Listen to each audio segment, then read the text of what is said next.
सही बात यह है कि सोने के लिए रात्रि बनाई गई है, दिन नहीं। दिन में नहीं सोना चाहिए, ऐसा शास्त्र में बार बार कहा गया। जब यज्ञोपवीत संस्कार होता है तो आचार्य बटुकों को उपदेश देता है कि तुम्हें दिन में नहीं सोना है, दिन में सोना वर्जित है। पर भोजन के बाद विश्राम की विधि है। विश्राम अलग है और निद्रा अलग है। 16, 32 और 64 भोजन करके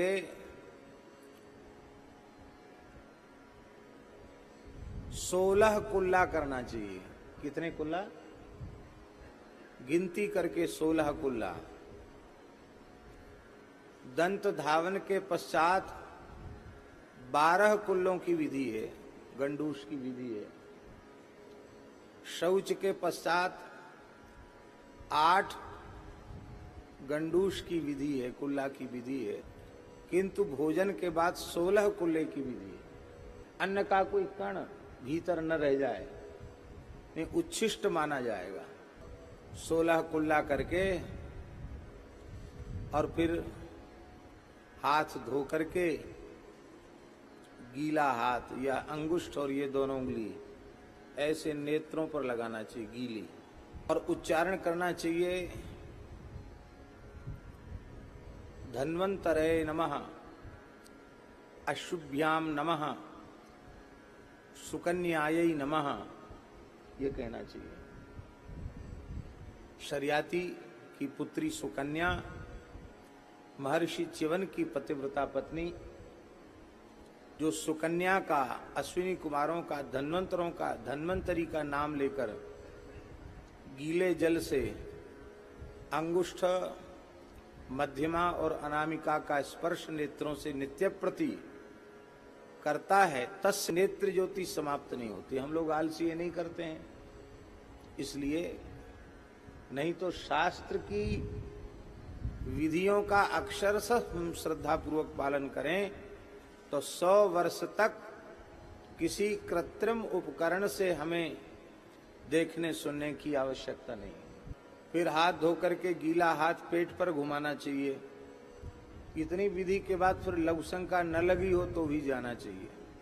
जीभ को तालू से सटाकर दोनों दांतों को थोड़ा कस के दबाकर मेहनंग कुर्यात, लघुशंका करे। फिर बढ़िया से कुल्ला करके हाथ पैर धो करके आचमन करके तब 100 पदम गच्छेत, 100 कदम चलकर सैया तक जाए। इतनी है भोजन की विधि। और सैया पर जाकर के दाहिनी करवट से लेटे, 16 श्वास ले। दाहिनी करवट से लेटकर 16 श्वास ले। राम राम करता रहे श्वास लेते समय। फिर सीधे लेटकर 32 श्वास ले। पर बाईं करवट से लेटकर 64 श्वास ले। इस तरह से 16, 32, 64 श्वास लेते ही शरीर के लिए भोजन के बाद आवश्यक विश्राम की विधि संपन्न हो जाती है। आप लोग कहेंगे कि कोई प्रमाण? हाँ, प्रमाण है ना। पूज्यपाद श्री धर्मसंघ वाले गुरुजी, जिनके चरणों में हमें बैठने का सौभाग्य मिला, हम पढ़ने जाते थे तो गुरुजी प्रसाद पाके और जिस विधि, जो हमने सब विधि बताई है, इस कही गई संपूर्ण विधि का पालन करके फिर कहते थे करी भोजन विश्राम। हमसे कहते ब्रह्मचारी जी विश्राम करें हम, तो ठीक गुरुजी। तो गुरुजी 16, 32, 64 करके और फिर बैठ जाते, बोलो, पढ़ाना शुरू। फिर 5 बजे शाम तक पढ़ाते थे। फिर स्नान संध्या के लिए चले जाते। और 102 वर्ष की आयु तक गुरुजी पढ़ाते रहे। चश्मा नहीं लगा।